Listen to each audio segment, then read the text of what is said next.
I welcome the panelists and the audience. ESG, as we just heard, stands for Environment, Social and Governance. This thought started gaining momentum globally in the years of 2000, early years of 2000, when UN bodies and many international organizations took initiative on ESG. All new thoughts have negative and positive reactions, which we are going to discuss now as we progress. In 2019, the CEO of BlackRock conducted a business roundtable, which was attended by 181 CEOs worldwide, where they committed to lead their companies for the benefit of all stakeholders, that is customers, employees, suppliers, communities, and shareholders. Today, a global consensus is built where ESG is referred to all non-financial fundamentals that can impact a firm's financial performance. In addition to the good governance, which is the key, one has to examine the effect business has on the environment, as well as the effect a business has on the society. Friends, investors are analyzing this aspect today for risk assessment and also growth opportunities. India has been proactive insofar as ESG initiative is concerned. Now let's go to the experts and seek their opinion and expertise, expert opinions, and also insight as to what is happening insofar as the India landscape is concerned. So I may open this session with Manjaree. So Manjaree, you have vast experience as the head legal for a large manufacturing company. So my first and foremost question to you to start and begin this discussion is that, as we know, ESG itself is a very, very vast topic. What does ESG mean to you at the industry level? Is mere planning enough, or whether some areas need to be ready for any crisis management? Right. Thank you, Rajesh, and thank you, Legal Era, for having me on this wonderful panel with great co-panelists. And I hope to look forward to a sort of interesting and engaging discussion on a topic that has gained immense importance, but also is not as deliberated upon as it should be. I hope it in the coming times it's going to just catch more momentum. So while we all know that ESG stands for environmental, social, and governance, we as corporates have been so used to measuring the success of corporates, or the measurement parameters have been so related to finance and numbers and the revenue and the sales, the bottom line and the top lines. These are a new set of parameters which people are now beginning to measure success of corporates by. And they have far-reaching impact, or are beginning to have that impact. So just to sort of, go into what could be, what is really the true meaning of these three letters in the corporate or the industrial world. And E, environment, what are the things that would come under? Some things that would come: energy efficiencies, carbon emissions, biodiversity conservations, waste management, water recycling. These are some of the things that are impact environment. So social, all our employees, our employee relations, our labor relations, our employee benefits, the workplace inclusion and diversity, equity of pay, human rights, our relationships with the community, the health and safety. I mean, these are just a few things that come to mind as we talk about it. And governance, of course, I think we are most familiar as lawyers with that. What's your board composition structure like? What's your strategic sort of sustainability oversight that you have as an organization? What's your compliance management system? What's your executive, what kind of top management or executive management compensations you look at? Your political contributions, practices on bribery, preventing corruption, privacy and data protection. These, just to name a few, these will come under governance. Governance is pretty vast as a topic and kind of includes everything. Keeping these things in mind, now, why we would think in today's times that, moving us away from parameters which are financial in nature, what kind of importance that these bring to companies, really. ESG can, if you are strong on your parameters of ESG, what kind of contribution or value add does it do for companies? It brings in long-term value creation for stakeholders when we consider ESG risks and opportunities both. They really can create more value. They can improve your brand and reputation among stakeholders. If you are doing well on them, these are the new areas of focus and of measurement, and companies are being rated on that. Improved market differentiation depending through your strategic positioning that you have on ESG. So ESG, I mean, and we will talk going forward. I'm sure we'll discuss that. There are new companies which are now, this is becoming a part of your integrated annual reports. There are whole policies that the organizations have on ESG. You improve your relationship with your stakeholders, your investors, your stakeholders today not only want to know how good, what has been the revenue, but they also want to know that are you as an organization in which they're investing good on your ESG parameters or not. And so therefore that, sort of brings us to the question of, what kind of ESG frameworks does then therefore a organization need to look at, or given that there is a huge importance, or there's a huge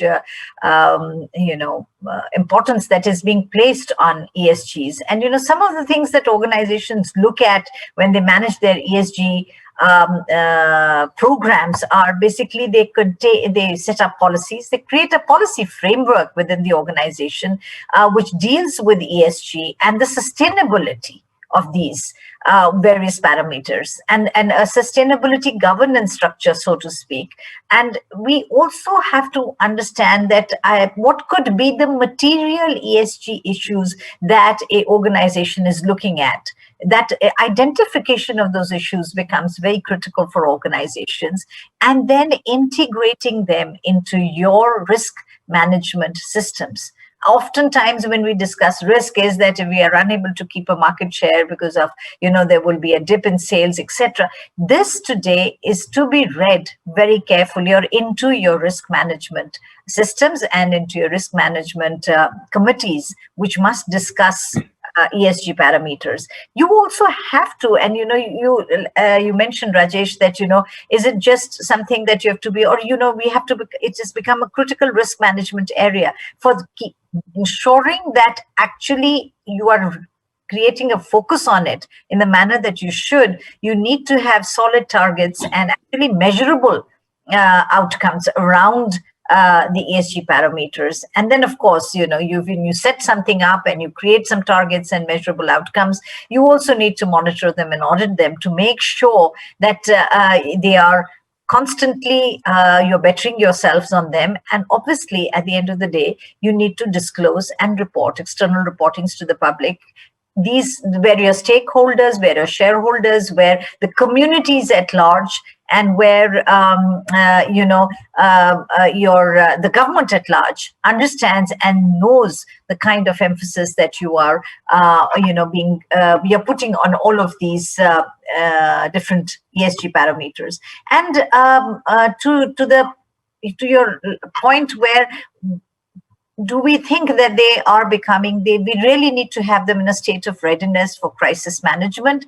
The recent pandemic, Rajesh, is a living example of the fact that we need to understand ESG parameters. They cannot only be restricted to your own organizations, but good OEMs are looking to ensure that their larger value chain, or be it the supply chain side or the downstream side, which is the dealer and the distribution channel, also are understanding the importance of ESG, where you're trying to provide some sort of trainings and share some best practices for them to be able to do that, because your fulfillment of your own ESG parameters and to be remaining in a state of readiness actually depends a lot on what is being, what's your supply chain like and what's your downstream like. So that's another very, very important area to focus on. And I think the last piece I would try and bring in here is the ESG governance in the times of uncertainty, and which is basically COVID couldn't be a better example than that, which has actually taught us all of these things. When you look at environment, the environment is not only about your the operational and financial issues. It's also about your people, your society around you, the community around you, the environment around you, the health and well-being of people. I think. It's very important to understand that your boards need to play a very important role on your ESG parameters, and the actions that the organization takes or to build the most robust processes around them have to be top driven. And like I also talked about the supply chain, which were severely disrupted due to the pandemic, and we should make sure that they also have proper compliances and checks, and ESG governance is extremely important. Even in times like pandemic, we've looked on the people's side, where succession planning for uncertain times. You can't lose your critical manpower. You cannot. You must ensure that they are there. The manner in which you manage your labor relationships, all of those parameters that we just talked about, I think really saw themselves play out during this period of the pandemic. And I can only continue to insist and also try and create the focus on the fact that disaster management plans, creating business continuity plans, and crisis management plans, all of these form a very integral part of the ESG program and the framework that we create in our companies around this. And it is important that we keep this in mind and keep in a state of readiness. What it has taught us, the pandemic has taught us, is that you cannot just be having this as a tick in the box or something that is, normally being looked at. It has to be in some level of readiness, which can come handy to you when you are looking at facing crisis as we faced during the pandemic. Thank you, Manjaree. Thank you. It's a great insight. And Mr. Mehta, you have heard the industry perspective at the macro level. Now the bankers have their own challenges when the ESG comes, and ESG is to be tackled by them.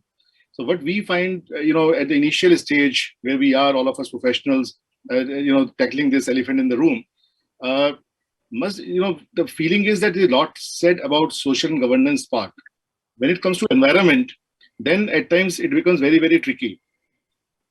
So, Mr. Mehta, I may request you to respond that how the banking industry is going to tackle with this corporate who have issues around ESG and who are not in, say, compliance of ESG. On one hand, you have been funding them for so many years, last decades, and suddenly you might be expected to withdraw the facilities or do something drastic. So, how this industry issue is going to be tackled? Are you facing or seeing any problems around this? Thank you, Rajesh, for this very interesting question that you posed in terms of what do the bankers, what role can the lenders play in being as responsible for effective ESG in their clients. And I think this is such a pertinent issue which is relevant for almost all stakeholders of the corporates that we deal with. And from a lender's perspective, from an investor's perspective, from their customer's perspective. So every stakeholder of our client or a corporate client has a role to play there. The lenders are obviously in the business of evaluating risk as to what risk is there when they're lending to a particular corporate. And all aspects of ESG play a critical role. If you have good governance, you would be socially responsible. You would also be responsible for the environment, and you would hopefully have products and services that will not be detrimental to the environment that you are living in. And in many ways, some of the lessons that we are learning over a period of time are actually, including what Manjaree mentioned about the COVID, that it's not so much that As long as I am benefiting from what I'm doing, I'm fine. But as we've seen, that if you do not eradicate that virus or whatever you want to call it, you can't say that I can run for cover and I can hide somewhere where I'm safe. I think that is a big lesson. If you look at the entire ecosystem, India was always facing elements of the environment that were quite visible and had impacted different parts of the industry over a period of time. And based on that, the judiciary had also played a more strident role in coming out with some very strong strictures, and hence that had impacted parts of the industry. And then the lenders had to take a position on their exposures vis-a-vis those industries and those sectors. But now we are at a point of time that you can run, but you can't hide anywhere. So if you run away from the ecological impact of what is happening in India, you run to Europe. What you've seen in Europe, what you've seen in the United States, what you've seen in the Caribbean islands or the Bahamas or wherever you are, there is an impact that is taking place. And the environment is now, it's staring at our face.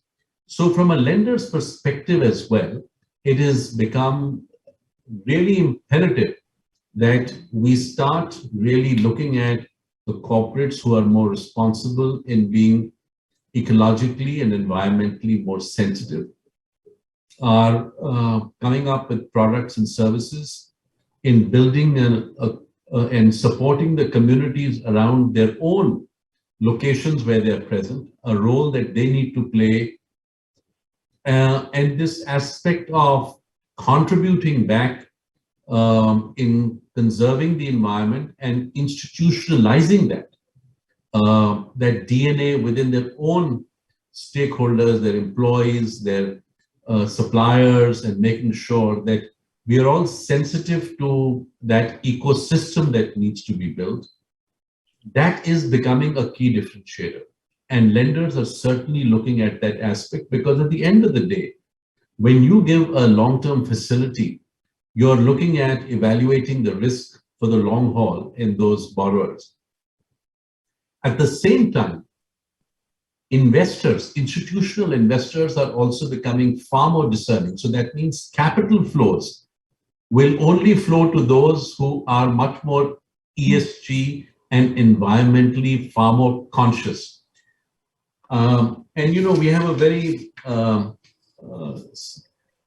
informed participants here, but if you look at the S&P 500 ESG index, the companies that have performed much better over a period of time are the ones who have been much more compliant on ESG, and there is enough data that is available. So the economic returns from those companies is far higher for global investors and of course domestic investors as well. So I think there is enough elements that are there which the bankers are now feeling. It's not just from the point of being just ethically good, but from a business point of view, you're going to start questioning as to where does this corporate borrower stack up. And more, if you see that borrowers who are sensitive to that element, and that also means good governance as being part of it, intrinsically being more honest and having a level of integrity, you will find that is where the gravitational pull will be. And I would say that this will be much more visible as you move along from here. And this is, as banks ourselves, we are becoming much more conscious about this aspect. As you know, that the Securities and Exchange Board has made business responsibility reporting as part and parcel of our reporting on annual results. I think the regulators are going to get far more, I would say, watchful of this. They're going to come up with the regulatory framework. Rating agencies are going to rate institutions based on what we are all collectively means that we will be evaluating and distinguishing where we would like to provide a long-term financing. And I think this is some.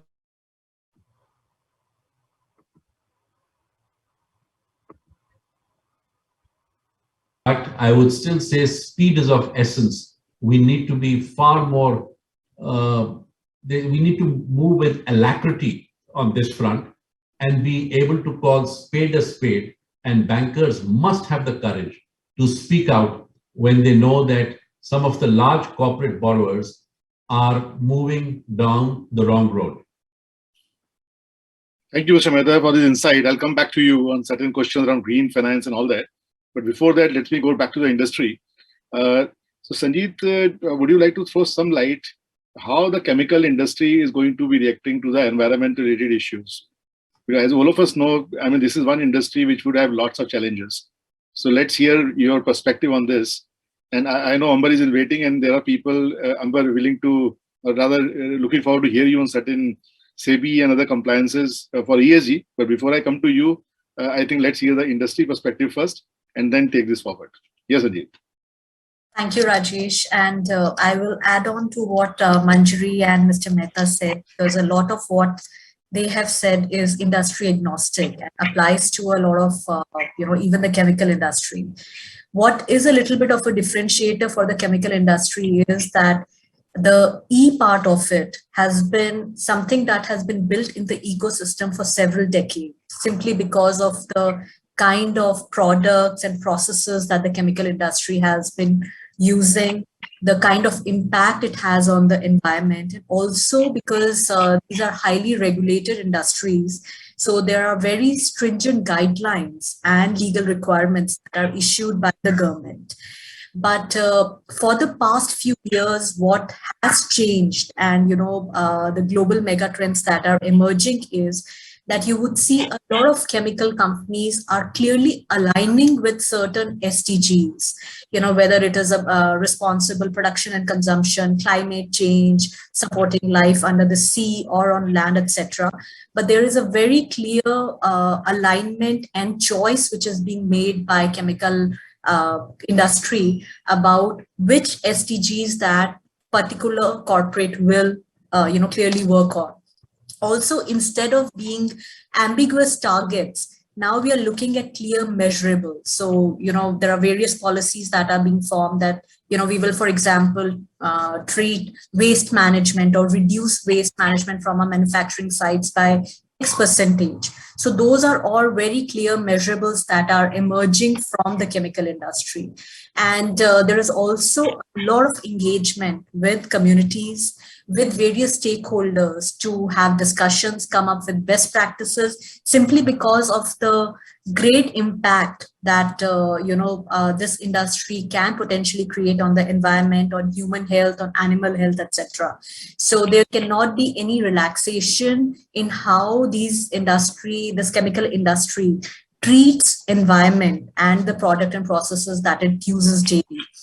Also, certifications has become a very important part. So, for example, if you're using ingredients, there are certain certifying agencies, and it has become, a part of the ecosystem of the chemical industry to use these certifications, and it has become a business differentiator. And some more mega trends that are emerging and which I think will sustain over a period of time is there's a lot of focus on circular economy. We're talking of upcycling, recycling. There's a lot of focus on responsible sourcing. So, for example, if certain areas, or if you're talking of for example, palm oil, if it can potentially lead to deforestation. There's also a lot of work that is being done by the industry with the communities on ensuring that the biodiversity is being conserved, the communities are being trained, the right practices are being followed. For supply chain, very stringent processes when it comes to audits. or just ensuring that our vendors are complying and are following sustainable practices. And new technologies like blockchain, etc., are very important these days for ensuring that the compliance in these aspects is happening. Also, there's a lot of focus on reducing the environmental footprint. So, for example, the topics that Manjaree touched on, whether it is reduction of waste, conserving water, ensuring that we are using more and more renewable energy for our own manufacturing facilities and processes. These are all things that are being done by the chemical industry to reduce the environmental footprint. And also, the channel partners. So it's not just the chemical industry, but how the ingredients are being sourced and how it is being supplied to the consumers. These have all become a very integrated strategies that are being followed to ensure that we are into an era of sustainable innovation and very responsible consumption as well as manufacturing. So that's all for now. Thank you, Sanjit. It's very encouraging to hear you, Manjaree, and also Mr. Mehta, that it looks as if corporate India is just ready for ESG. Like, when I got into ESG reading, etc., 6 months ago, or a few months ago, I thought this something looks very unachievable. But as I dig more and more, I find a lot of people are ready, and as if the implementation is not that tough as perhaps the impression created is. So, Samba, let me move to you quickly in the interest of time. There's certain answers, as I just mentioned, a lot of lawyer friends are interested to know from you. And if you could briefly tell us about the new ESG reporting requirements by SEBI. Thank you very much, and feeling great to be part of this panel. Yeah, so thank you very much for giving this opportunity. So I'll just quickly brief you with the key requirements. So for listed companies, which is applicable, and then I quickly cover what are the approaches to deal with that. So presently, there is a requirement to provide a business responsibility report by top 100 listed companies as part of their annual report to the stock exchange. This is required to be given every year, and basically that contains various steps taken by the company on the environmental, social, and governance or ESG perspective. There is a format in which the SEBI has prescribed. Very recently, in May 2021, the SEBI has revised the format, and now the format is known as Business Responsibility and Sustainability Report, which again contains key information that has to be provided on environmental, social, and governance parameters for the company. So this new report is being mandatory from financial year 2023, and next year, which is the financial year 21-22, it is voluntary to be provided by top 100, about top 1,000 listed companies. So the new format, which has been notified in May, there is much wider in scope in terms of the format which is being provided. The disclosures which have been designed are much more based on specific measurement criteria. It also covers specific company sectors, time period in terms of people can provide and report. Comparatively earlier, it was just based on some key headings. The format also seeks a disclosure on climate and social related issues of the company, including employees, consumer, and communities also. And that format has been divided in two categories. One is what is essential mandatory. Second is on voluntary indicators.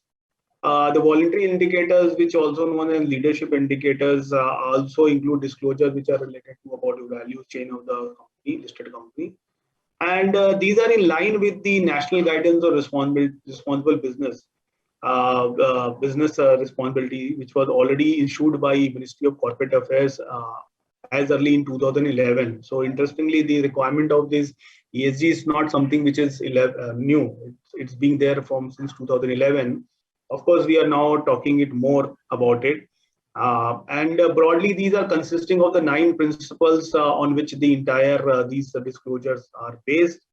And these are comparable globally because these are based on global principles which are already adopted in other parts of the world. There are very good reports about this on the stock exchange which are available, those who want to know. Both National Stock Exchange and Bombay Stock Exchange have been partners of the United Nations-backed Sustainable Stock Exchange Initiative. So those who want, and there are a lot of guidance notes which are there and disclosures, framework which are there. So if anybody is interested, they can go and download it. So that's about the basic framework about the new format which is there. Yeah. Let me continue with you for another 2 minutes. So, what are you finding any challenges? As a head of compliance for such a large organization. So, what challenges you think are going to be there for you or for the industry? Yeah. So as I mentioned, large companies, because the disclosure requirement, the reporting requirement are much wider in nature now. Earlier compared to earlier. So definitely putting in place together all those things in one document is something which definitely is a big challenge across all the principles to put together. More importantly, because now specific details has to be given about the measures that the company has, taken against complying with these principles compared to earlier when you have to just give us some information on outcome, system or some kind of qualitative information. In many places, quantitative information is required to be also given, including on employee-related well-being, social cause, and also bringing other disclosures with respect to how you have dealt with persons of rights of persons of disability under Disabilities Act, how you are looking at providing equal opportunity employment, what are the steps that you have taken in terms of engagement with various kinds of stakeholders and various kinds of groups. So the disclosure requirement has gone much ahead in terms of including, right, for example, information about training of employees and all those things. Earlier, it was the requirement that you have to give whether you have, if yes, you have a policy. Now you have to give, yes, we have a policy, and then you have to give more specific details, measurable details about against these disclosures. So definitely, for a large organizations, it is a bit of a challenge to form a transition in the entire process. And and another thing is that this format is industry agnostic. So these do not have any specific sector-specific disclosure. So sometimes some of these things may not apply, or even if it does apply, we are not very sure how much information should be given. The more practical aspect, for example, financial services companies will have large part to report, say, on governance, so on social issues. Environment, it may be little bit because they are not into manufacturing, so it will be a little less disclosure. They are not much, service companies are doing or using in terms of carbon footprint or environmental, which is more related to renewable use of water and use of no single use of plastics, avoiding papers and all those things. But other environmental aspects may not be there. So these are some of the some of the challenges we and then collating from various departments, putting together, getting them in a single piece, and ensuring that these reflect truly the leadership aspects of the company in these directions are definitely some of the challenges I think will be there. Thank you, Amber. Shankar, before I come to you, Shankar, when Shankar speaks, he's sort of going to be wearing a regulatory hat, monitoring all these industries, what they're doing, how they're performing. So, Shankar, before I come to you, I want to go back to Mr. Mehta. Mr. Mehta, if you could throw some light on what this green finance business is, what RBI thoughts are, this green finance thing is going to say impact businesses. Any thoughts? 2 minutes, before I move to Shankar. Yeah. So, this has been there for quite some time. Actually, this green financing is not something new. It's now only picking up more momentum. There are the green global funds that are taking place. There's responsible investing. There are private equity firms who only do projects which are in certain sectors which are not seen as environmentally unfriendly. So there are many global investors whose return expectations from these are quite different from other funds itself. So, for instance, if you look at IFC does not invest or participate in any fund which has coal-fired plants. So they'll only come into renewables. So there is this, I would say from 2015 onwards, Rajesh, there's a much more desire for these kind of investors who are sort of coming in and playing a bigger role in investing, and a significant amount of funds are now coming into this arena. More recently, Niti Aayog itself is involved in participating and sort of engaging with global investors on this side on creating some India-focused climate funds. So you will see a lot more banks and international investors, private equity firms participating in these funds. So I think the whole aspect, when I was connecting lending to institutional investors, this will be actually a kind of a coordinated effort where capital flows start moving into, and long-term capital starts moving into projects, long-term projects, which are seen as green projects.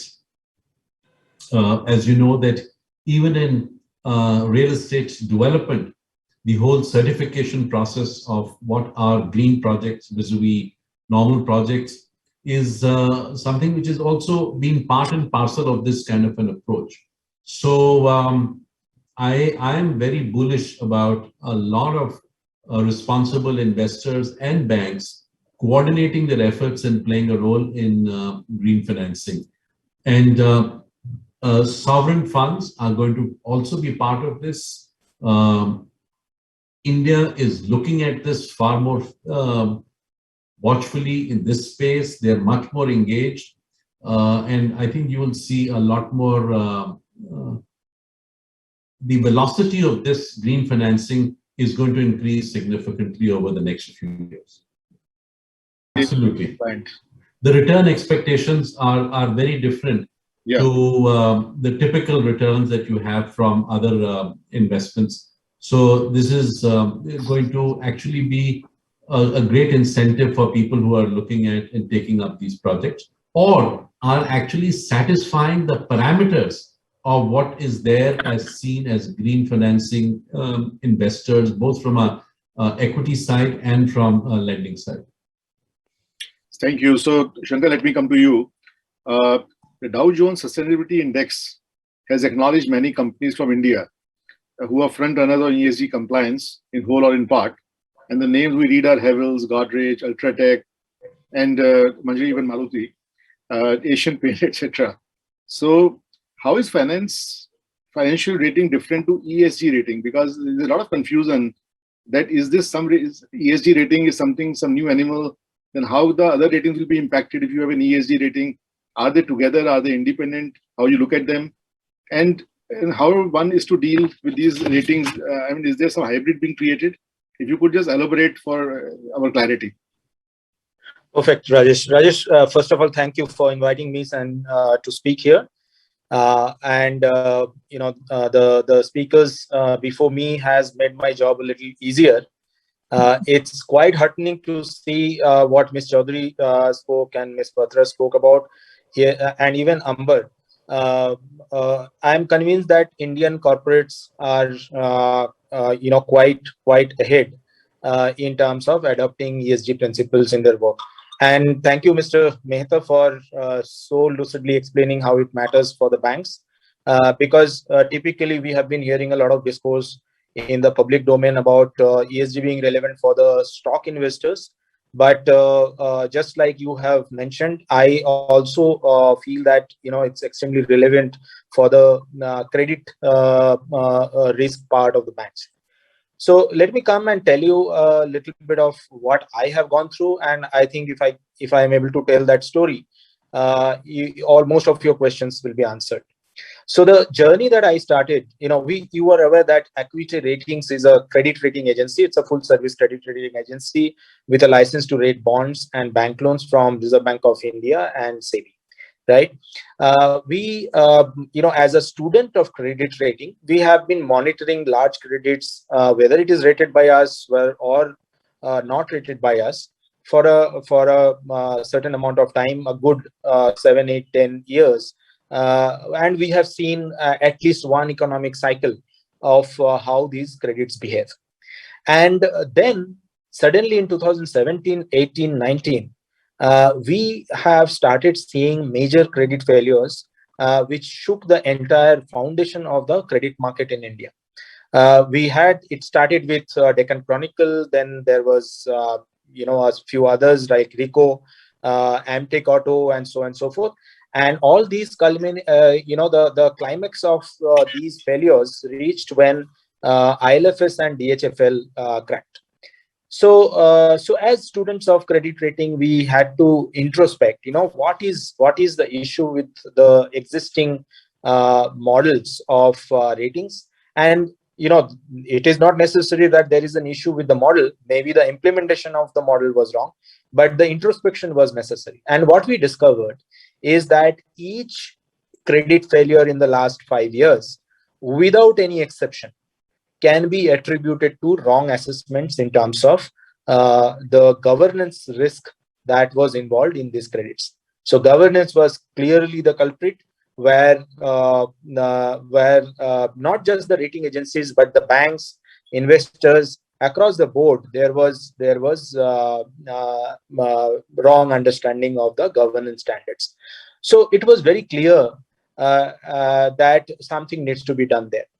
What we also realize that while so far the credit failures that we have seen were caused largely because of governance failure, but going forward we anticipate that climate risk will play havoc on credit and investments in a country like India, where there is a large coastline. The dependence on climate is very high because we are largely an agrarian economy, and with a very large population and a large part of it not very affluent, we feel that the biggest challenge that India is going to face going forward is not just governance but also E and S, and it is very clear.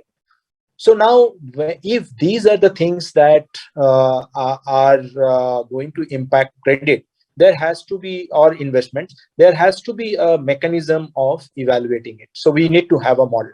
Now, you look at the traditional credit rating model, they're fairly, there are failures of the traditional credit rating model, but the failures are not necessarily the failure of the model. The implementation of the model was not of very high quality, not just in India in some cases, but also globally. Whenever the failures have happened, you have seen the failures of the Enron likes or Lehman Brothers and so on and so forth. It is now clear after many investigations that has taken place, many research has taken place in these areas. It is very clear that the implementation of the model was wrong. Even if you consider the models itself don't have a problem, the models have the limitation. The limitation is that when you want to do a projection or a forecast of a company's performance or a project's performance, you can forecast fairly well with the traditional methods up to say 2 to 3 years. So you fairly well, what will be the gearing, what will be the borrowing, what will be the DSCR, what will be the interest coverage, what will be the turnover, what will be the margins in next 2 to 3 years. And on the basis of this understanding, you go ahead and say whether the credit will behave in a certain way as expected or not. Now, the moment you go on to go beyond 4 years or 5 years or 7 years, you actually, your future starts looking a lot nebulous. You cannot really see in a very sharp manner what is likely to happen. Now, this is where the ESG principle based models that comes in. So if you look at now, looking at from the investor's perspective, you all know that there are certain segment of investors who believe in long-term investments, which means, like, say for example, pension funds. The pension funds are very long-term investors. They are not going to redeem their investments in 2 years, 3 years time. So if they come on board, they stick to the investment for 15 years, 20 years, and so on and so forth. In case of very large projects as well, you see importance of a long-term perspective. But you don't have practically any understanding of the financial health of the company 15 years down the line. It is impossible to foresee. So what you can foresee? What will you try to understand when you look at these grades? This is where ESG comes in. ESG, now let me directly come to the ESG framework that we use for the ESG model. And that's where you will be able to link it, how ESG framework helps you understand what is likely to happen 15 years or 20 years down the line. So while rating a company on its ESG parameter, firstly, what we need is the data on ESG performance of these companies, which has been enabled by the BRSR guideline that SEBI has come up with. So that's the first thing. The second thing that we need to know is the risk management framework of the companies that the company has adopted. Basically, the policies that the company has adopted, the track record of the company in adhering and sticking to these policies and able to manage the risks. This is essentially the risk management framework. So to rate a company on ESG framework, we need to understand the risk management framework of the company. And lastly, what we also need to understand the risk, absolute risks and the opportunities that exist in various ESG parameters. Now, for every key indicator, there is an opportunity and there is a risk, right? So you have say, for example, you have a company like NTPC, which is producing electricity primarily from coal. Now, this is the risk because coal is dirty. Coal is expected to have more regulations, more cost to the environment, and eventually this cost will be passed on to the company. So this is ONG. This is NTPC right now, and this is the risk side of the business. But there is a counter side, which is the opportunity. Now, NTPC can move to renewables with their existing resources and these opportunities. So I as a rating agency would like to understand what the company is doing on the side of the risks and what the company is doing on the side of the opportunities. Now, together, this will decide where the company will stand vis-a-vis its peers. And when I rate the company, the rating will essentially say how strong the company is likely to sustain the various onslaught of ESG risks that are going to come compared to its other peers in the same group of companies. So this is essentially the model. How we perfected this model? So we started with the BRR guidelines, the SDGs, the United Nations. There are a lot of work that has already happened. So we started from there. We identified about 535 key indicators, and Ms. Chowdhary has explained, how various indicators are there.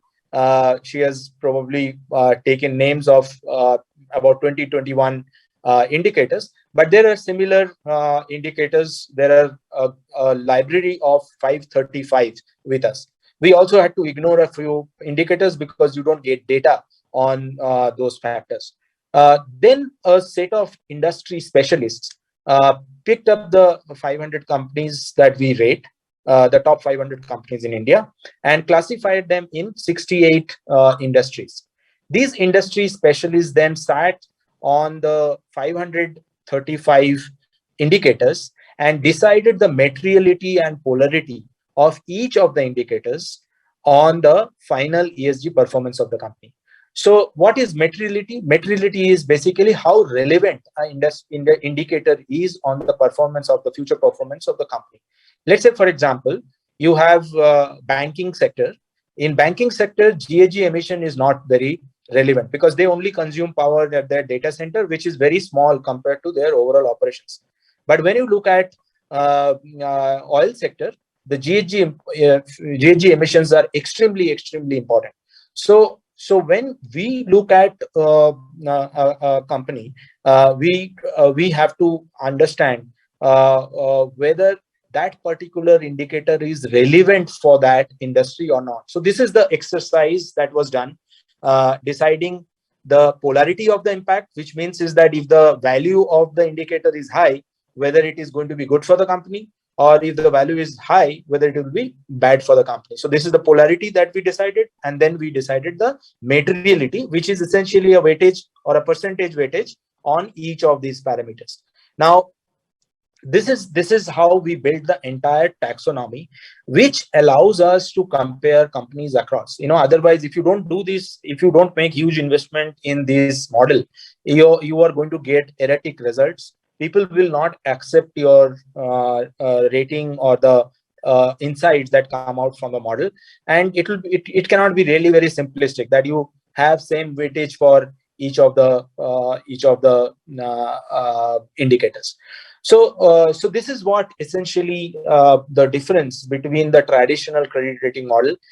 Traditional models complement the ESG model. So one model doesn't want to replace another. As I said, that if you look at the ESG performance of a company, you cannot say how the stock prices will perform in next 1 to 2 years, or how their credit will perform in next 1 to 2 years. It is not a 1 to 2 year or 2 to 3 year kind of a outlook that this helps you derive.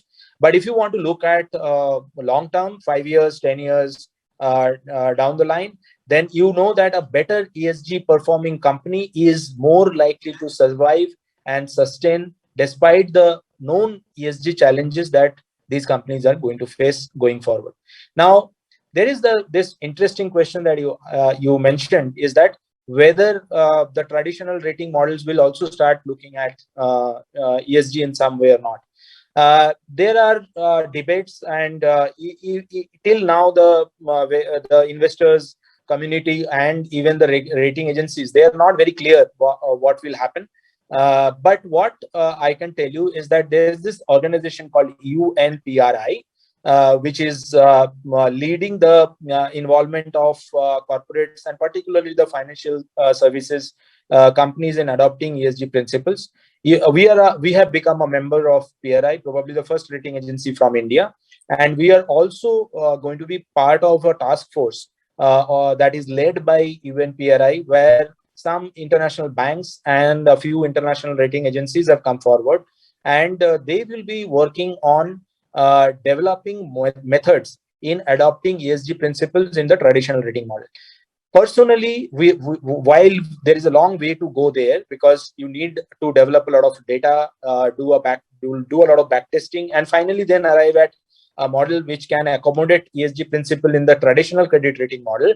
But what I can tell you is that in the traditional credit rating model, there is an aspect of management risk. And what my experience goes in last 1 year of dabbling with ESG ratings is that it is, ESG principles allow you to pin down the management risk much better than any other method that we have been using so far. So we are most likely going to see accepting ESG rating as assessment of management risk very soon. So that's it from my side. And once again, thank you, Rajesh, for giving me the opportunity. I hope I have been. It's a great insight, because your firm and the first ESG. Congratulations for being the first company in India on the ESG rating. I think is going to be critical. But a very quick question, because I think we are now almost racing against time. But maybe from all the entire panel, and we can start with Manjaree, that and Sanjit, being from the industry, you may also react. I have a follow-up question for Amber also. Now, each country worldwide would have their own preferences on their standards. For example, emission standards or pollution standards or whatever.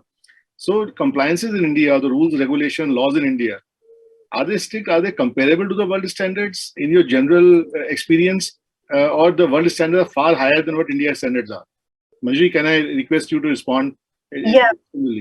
Yeah, Rajesh, thanks. I mean, that's a very, it's an intelligent question, really, and very good, relevant also. I think on the ESG side, we are catching up, I would say. I mean, we are in that stage. There are things which are driven by certain United Nations conventions or other such, what you hear at the World Economic Forum or otherwise. Now, India is fast catching up. And I'm, one thing I've noted about Indian laws, and ever since we've been associated, I mean, I have been now almost over 25 years, but is the fact that we tend to really, get together a very good regulatory framework whenever we have to get things done. Now, you can, our Privacy Act, which is supposed to come, I'm sure it will come one day, is also going to bring out, it's picked up the best and it will really become stringent. Question next is that whatever be the regulatory framework, and it is going to be one of the best, and it is already catching up to that extent. I know that there are now a lot of push and pull from human rights and others. We will, even if it is may not be right up to that, I haven't yet gotten down to measuring each of that, but the fact is that it will be there and it will be one of the best. Question always comes is, how are you going to implement it? The enforcement of it, enforcement regulatory agencies can do. Question is how people who are, for whom this regulation is going to be there, need to implement it. And as corporates, I think it is a huge responsibility, and a lot of that responsibility has really come to the fore in the last 1 year and a half. I think we've all woken up to the idea that there is a little more to than just the numbers, and those numbers can be they have to be read in a larger framework of a community, of a society, of an environment, of taking care of people and your ecology. It's really, and the corporate social responsibility, like all of us have seen, has taken a new dimension in the last year and a half, and we probably see this also go forward, I am sure, in a very big way. A lot will also come from, of course, enforcement, and it will also come from agencies like what is just being talked of as how you are going to measure. I have oftentimes noticed that when companies are getting into IPOs, they make their board very good first. They really get their board looking fancy, and then now is going to be also, even if it has to be for the sake of the IPO, I feel you get those good practices in place. You will now, ESG would be another area and agenda where, like Mr. Mehta already talked about, green financing, how investors are going to look at you, so whether you're getting into an IPO or you're trying to raise capital or anywhere else also, people, the focus will be on these things more. So once the focus is there, I'm sure the implementation will be more, and I think we will take the next steps forward in this direction. Thank you, Manjaree. Yes, Sanjit, any quick comment from you on this? Sure, Rajesh. So agree with what Manjaree has been saying, but also a lot of laws that come in a country. We might have the broad framework, but India is still lagging in the technology that is available outside, and also the consumer demand. So, for example, the demand for green chemistry, for biotechnology. So there is ambiguous framework in India when it comes to certain newer areas of, whether it's technology, whether it's process, whether it's products. So the intent is there, but my personal take is that some more work needs to be done by the legislators. And also then there is that whole paradigm shift of the consumers demanding that kind of a thing, that kind of ecosystem, which will lead to law evolving and judiciary doing its interpretation, etc. So India is definitely at a catch-up stage right now, but there is work that needs to be done, especially when it comes to coming up with clear regulations. Ambiguity leads to ambiguous enforcement. So there has to be more clarity in the regulations. Thank you. Before I come to Mr. Mehta for a concluding comment, Amber, would you like to say something that which key sectors you feel are likely to be more ESG compliant? Sorry, can you? No, I said that which sectors in your wisdom are likely to be more ESG compliant in the near future? See, top 1,000 listed companies anyways are required to report ESG. So that is something that you can look at it in terms of ensuring reporting at least. In terms of compliance, I think as my previous speakers have also mentioned, especially in financial services companies, if some of these companies are looking for fundraising, if these companies are looking for any kind of external investor activities. So if more of these companies are compliant with ESG norms, more disclosures are being given. Those KPIs which forms part of your voluntary disclosure, these are being also provided well on time. Some of these will get benefited indirectly, as Ms. Mehta also mentioned in terms of finance facility, etc. Some of the lendings, the way the banks are looking at it, and they used to look at it, or supply chain management, they will be in a better position. So 1,000 top listed companies anyway mandatory required. Those who are not mandatory required should look at it, start implementing at those areas. And there is an increasing framework which is there in terms of financial intermediaries, and these parameters are looked by them, so they can use it for their benefit in the long run. And whenever they come for any fundraising, etc., that will be more beneficial to them. Mr. Mehta, a concluding comment from you, like you have been a seasoned banker all these years, and you have seen the lending space, as well as having written the Sashakt report, you have seen the stress sector also so closely. So what is the message, especially for the SME sector? Like all of us are talking about the large corporate following this ESG meticulously for valuation, for stakeholders' benefit, for themselves, etc. But the challenge will come probably from SMEs or maybe SSMEs, etc., and these kind of industries. So what is the message so that their borrowing is not impacted in the long term? So this is going to have impact sooner or later on the borrowing capability and the borrowing powers both. So what in your wisdom should be the message for this industry? I said, Rajesh, you've left the toughest question for me at the last.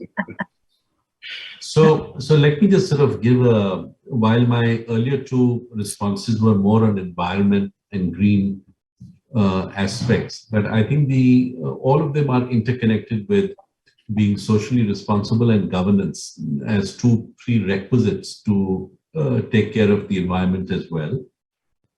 I think one of the important discerning factors, Rajesh, that is moving through so rapidly within the banking system, based on what our experience has been over the last several years, is what is the quality of governance that is there amongst from the largest to the smallest borrowers.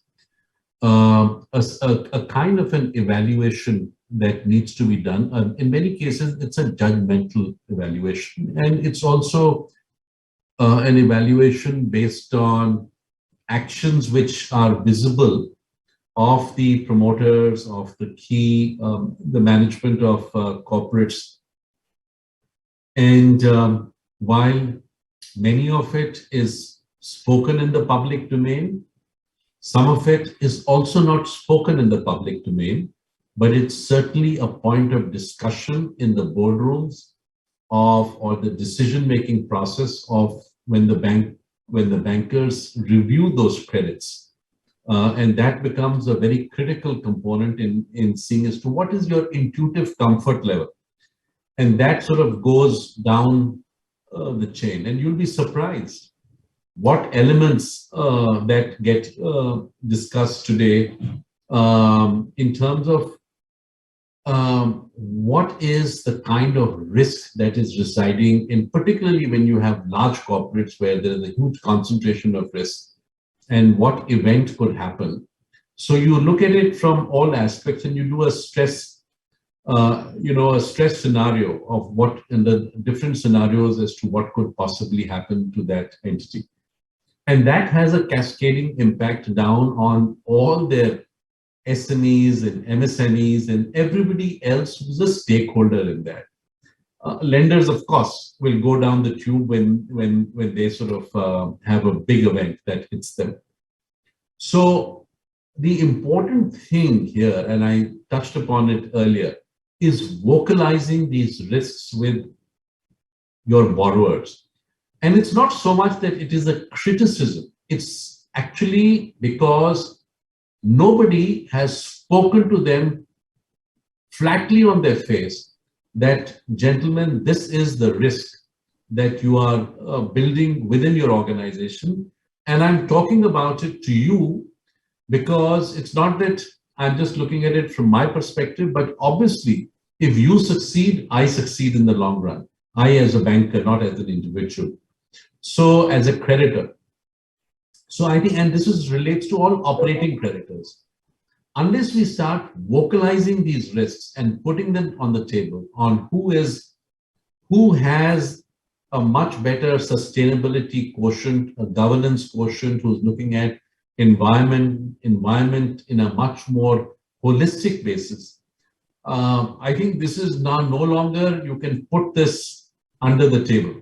This is on top of the table for a conversation. And it is a conversation also for the legal fraternity. And I just want to leave this message. You have sort of made all of us as the corporates and bankers responsible, and probably earlier your speakers, I was hearing some of your earlier speakers, not in this session, but on the regulatory framework. I think it is truly important that we don't duck away from this aspect. Sankar spoke about many of the big debacles that have happened in the financial system. And I think that was relating to, it's not that nobody knew that what was happening, it's just that people didn't speak out that much on those. So, you know, I said, there is a time when you recognize that this is the time to decide for ourselves, this generation, what is it that we're leaving behind for the next generation? And I think that's something that all of us need to think about and ponder. And if we can look at it, not just from these three words of what ESG, but from a broader aspect of the legacy that we want to leave behind and the honesty and the integrity of purpose. And I hope that the legal fraternity, which is part of this legal era stakeholders, if all of you decide that you also want to play a much more responsible role here, I think this battle will be much easily won. But otherwise, it will still be ruptured with nuances where you will sort of punch holes at whichever regulatory framework that comes out. So I'll stop here. Thank you, Mr. Mehta. On a very lighter side, you find Legal Era and the lawyers coming around to host this event for awareness. We are doing our bit as much as we can. But thank you so much. It has been so enlightening. I've learned so much on this panel. Thanks for this experience. And thank you really very, very much.